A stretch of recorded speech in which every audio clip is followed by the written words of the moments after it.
I do not know where my cute glasses went. It's just gonna be a mystery. Like many things, like this K-drama.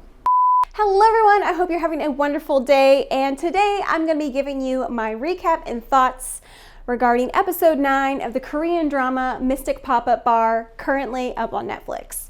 I'm a little behind, but I figure better late than never, eh?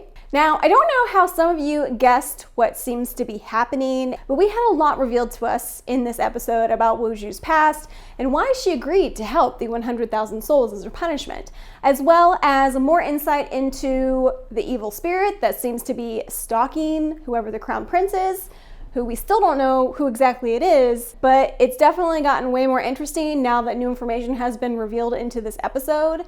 So let's go ahead and get into the recap, and I'll share some of my theories at the end.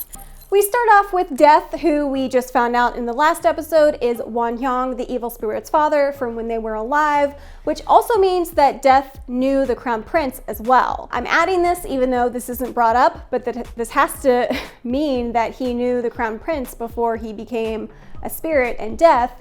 And him and Won-hyung have a showdown in an abandoned warehouse where he tries to talk some sense into his son, being like, dude, You've been in hell for 500 years, like you're so close to finishing your sentence, don't mess it up. And Won-hyung is like, no, the crown prince and especially Woo-ju need to suffer for what they did. So he's out for revenge and Death does his best to stop him. However, when Death is using his power to subdue Won-hyung, Won-hyung starts to cry and is like, don't you understand? I've been doing this for you. You're my father, and kind of pleads with him. After Death subdues his son and this all goes down, we then see Death take his son's hand, and that's how we end the scene. We don't see the evil spirit, his son, for the rest of the episode. No idea what went down there. I think he lets his son go and starts to help or maybe cover up what his son was up to. But who knows, it's a mystery. But we do see Death acting very strange throughout this whole episode and trying to thwart the Mystic Pop-Up Bar gang when they're helping their customer. And who knows what he's really up to now, because he's obviously deeper into this whole mystery than we realize. After this scene, we see Kang-bae trying his best to continue his everyday life while now able to see ghosts. And when one almost gets him in the parking garage as he's collecting carts, he's saved by Ye-rin. The reason I say this is because when she appears, the ghost suddenly is no longer there. And this is actually perfect since it seems his coworkers had purposefully sent him to work in the garage in hopes of him having more interactions with Ye-rin. After Kang-bae tells his coworkers about what happened after dinner, they think, well, Kang-bae is just sort of the type that grows on you, so Kang-bae just needs to have more interaction with Ye-rin and she'll totally fall in love with him for sure. This is also when he finds out that Ye-rin was asking about him when he was out sick, and the coworkers imply that this might be because she actually does like him, even though she told him to his face that she doesn't. But their plan is enacted and he's working down in the garage when a ghost appears, and then him and Ye-rin have a little moment where he finds out that they are each other's first kiss. Ye-rin tells him this, and not to make a big deal out of it since she pretty much kissed him just to see what the big deal was. But when he finds out, he's obviously very surprised and happy. But before he can say anything, she's kind of like, okay, no, let's get back to work now. Meanwhile, Woo-ju and manager Gui are having coffee while she waits to meet with a fortune teller to find out her odds in regards to completing her task and if she needs to be aware of anything. Gui thinks this is a little silly since she personally knows people in the afterlife and sees ghosts, but she says you can never be too careful, and he says, here's what the fortune teller is going to tell you is stay away from alcohol and you'll be golden. When she looks over to see if the fortune teller is there and available, she realizes that it's the guy who was the fake fortune teller in the apartment they went to visit the writer ghost in episode 8. After she calls him out again in front of a customer, he comes later to the bar and tells her that he actually was able to see ghosts at one time, but for some reason his powers are gone and he's losing business because of it. He pleads with her to help and she agrees since this would count in her quota. However, when she goes to open his door back up, she finds that she can't. And apparently it's due to a new rule that has been enforced, which is you can't open or close a spiritual door without the order from the heavens or by a force of nature. Apparently the reason for this is because a little while ago, the Jade Emperor had sent down a spirit to be born that would become a monk and save thousands of souls, which he hasn't done in a very long time. And apparently someone went in and forcefully closed this human's spiritual door. Not only did they close it, but they welded it shut. Like, who welds a spiritual door shut? We know who. As Woo-ju is being told about why this new law has been passed, we see flashbacks to her talking to a mother who is worried for her child, her 6-year-old child, who's telling her that he wants to be a monk. And so we see her going and welding this child's spiritual door shut. So Woo-ju is the reason that she now cannot open or close a spiritual door. When Gui finds out that it was her that did this, he was like, "What were you thinking?" And she's like, "This isn't my fault. I was just helping the mother out. I felt so bad for her. And also, she was trying to meet her quota. So, how was she supposed to know this was gonna happen?" It seems Woo-ju has a history of just really breaking the rules or just causing a ruckus to try and meet this quota. Like she said at the very beginning, she'll do whatever it takes. So you know what that also means, right? That means that she can't close Kongbei's spiritual door like she promised she would when she first brought him on to work for her. Feeling really terrible about this and wanting to hold her into the bargain, Woo-ju goes to Samson to find out if there's anything she can do, because if anyone's gonna know, Samson's gonna know. After some coffee bribes, Samson reveals that he needs someone with a full yang energy to offset his yin energy, and that what needs to happen is they need to fall in love, kiss, and that'll neutralize his powers. Now, the only person who would have this much yang in their soul or spirit, whatever you call it, would be the spirit of the cinnabar stone who's been reincarnated into a human female. When Woo-ju finds this out, she's like, aha, that's the solution. Who's the girl? And this is when Samson realizes, oh, I've said too much. I actually can't tell you. In fact, you shouldn't even know that the cinnabar's been reincarnated. And even after Woo-ju tries to bribe her with some coffee coupons from, I guess, a local coffee truck that she loves, Samson's like, no dice. Sorry, I can't tell you. While they're working to figure out how to help Kongbei and are talking to Death about the situation, Kongbei ends up coming in with a new customer who he met and had been helping pass out flyers in the street to see if Woo-ju can help her with her grievance. When she and Kongbei arrive, Woo-ju cooks up a few dishes, one being a rolled cheesy omelet, which according to the customer was her son's favorite dish. And apparently her son has been missing for 15 years and she's still passing out flyers looking for him. We find out her story and who she suspects may have abducted her child or had something to do with it. And so with this information, the Mystic Pop-Up Bar Gang goes into action. Obviously, this story about her missing her child hits home for Kongbei, and not sure why, but when Death finds out where the suspect is, he gets there before Woo-ju and Gui and beats him to death. Finds out what happened to the child and then tries to kill him, saying that, no one can know where the child is, especially not the people that are about to come and interrogate you. He doesn't want anybody to know. However, he miscalculated and the gang gets there just before the guy dies and are able to go into his dream to find out what happened, and that apparently the kid was dropped off at an orphanage.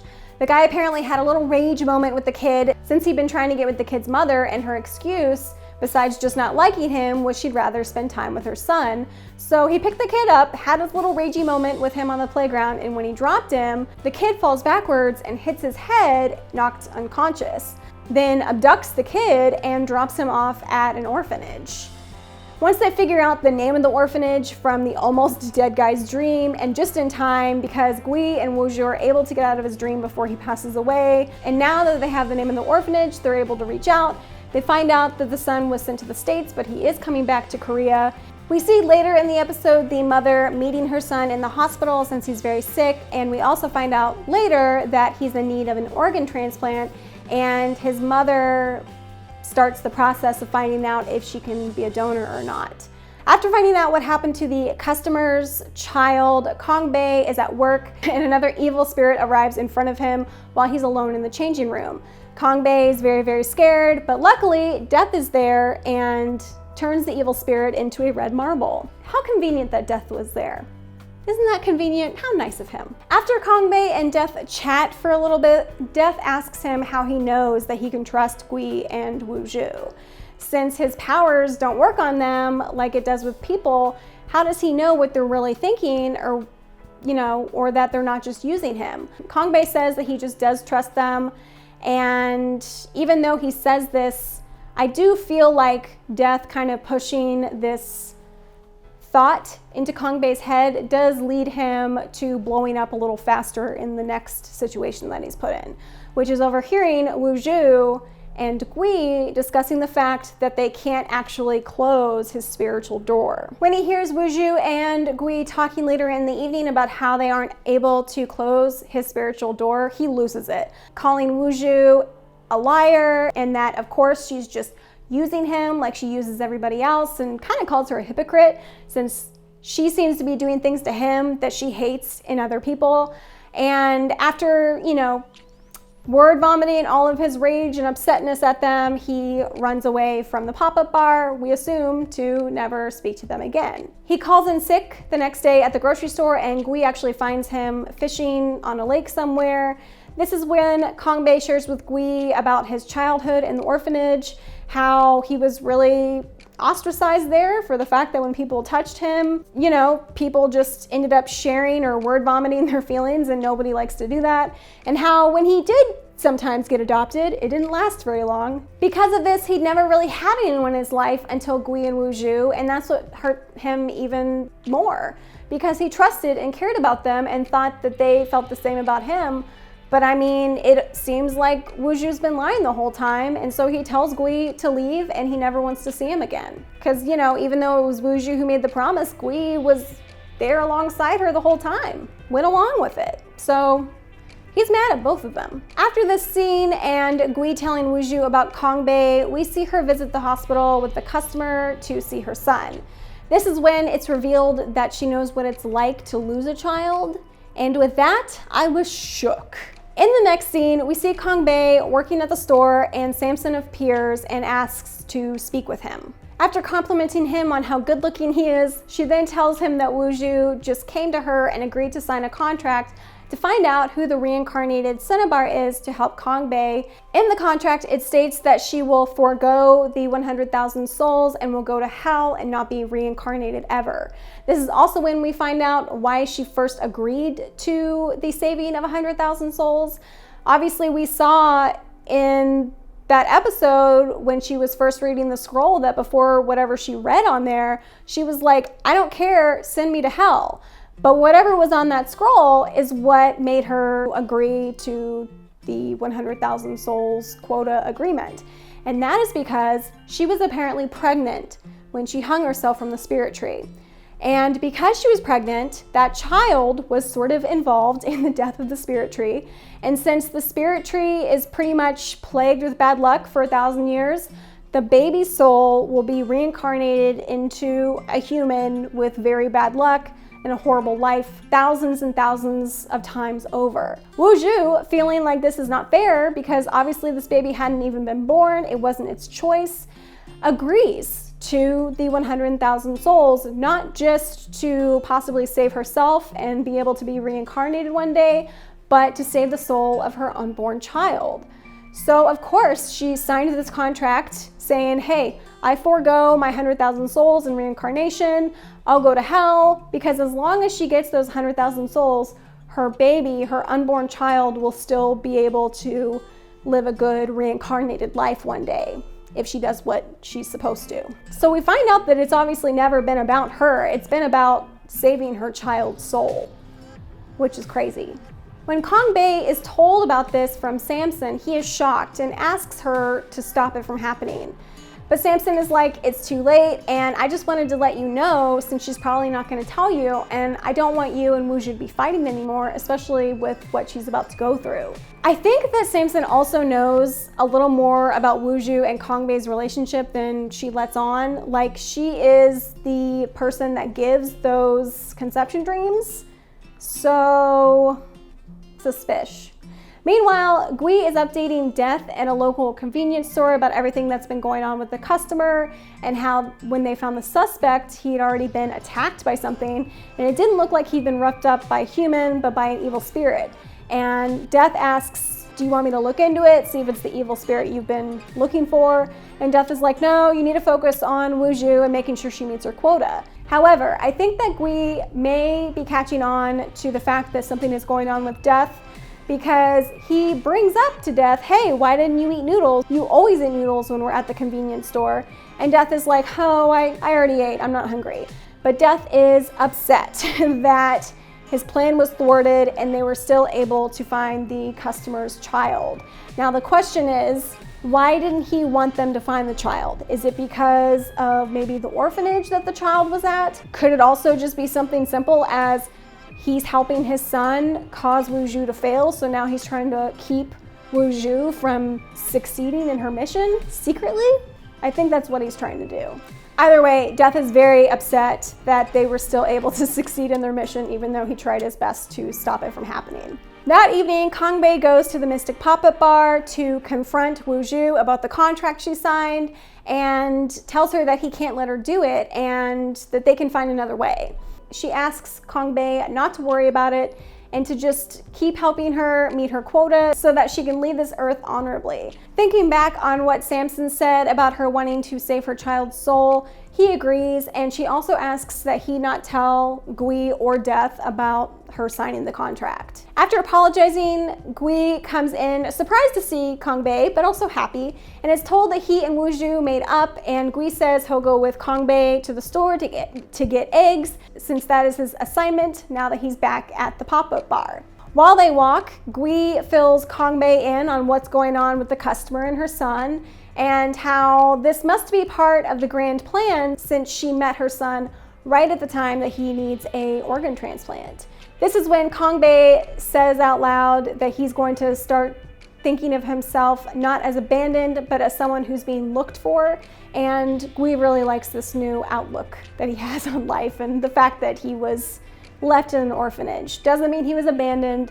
It could be that his mother's truly out there somewhere and has been looking for him, and just hasn't been able to. Like this customer hadn't been able to find her son for 15 years. While Gui and Sung-jae are waiting to cross the street, a woman behind them says out loud, I finally get to meet you, Crown Prince. Since both of these guys hear this, they both turn around, and that's how they end the episode. Again, not telling us who the Crown Prince is. Wow. Now that I've seen this episode, I now get why someone had left a comment that Sung-jae was the son and Gui was the Crown Prince. I was like, what are they even talking about? There's been no mention of this. But I guess they just figured it out faster than I did. And when you think back on the time that Woo-ju has spent with Sung-jae and how she's treated him, she's always been very motherly. So it could be that she's just treating him like his mother instinctually because she is his mother.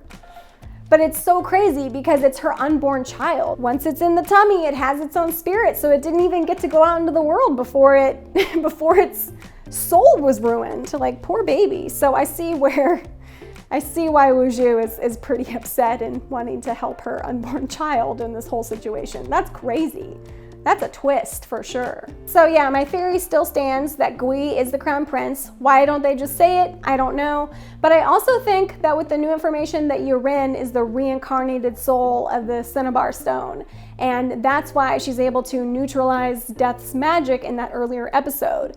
I am curious to find out why exactly her yang or whatever is causing guys that she likes to be creeped out by her. Like, is that just something that the yang energy does to people, and because she's just full of it, that's just their body's reaction to so much yang liking them? I don't know. But I wonder if that also means that if her and Kang-bae fall in love and kiss, does that mean that her issue gets neutralized as well? And then they're just living normal lives. That'd be cool. Living normal lives and in love, great ending. Especially for Kang-bae, who's obviously had a horrible life. I'm also interested to see what Death did with his son and what exactly he's trying to do. Like, is he trying to thwart Woo-ju from meeting her quota now?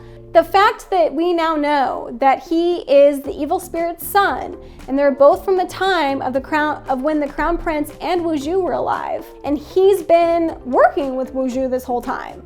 So like, he obviously has memories of that time and hasn't told her who he truly is. Why is all that? Like, why is he keeping it a secret?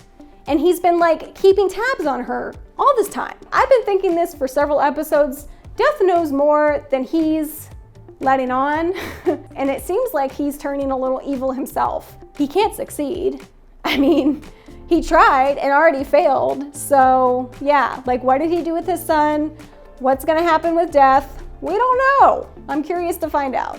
I'm still really liking this drama. It's really cute. I'm loving the relationship between Kang-bae and Yurin blossom, even though she's fighting it. But I would love some Gui Woo-ju action, please. Some little smooches, something between them. But with that, I'm going to end this video. Thank you so much for watching. Make sure to subscribe for more recaps. Thumb up the video if you liked it. And until next time, I'll see you later. Bye.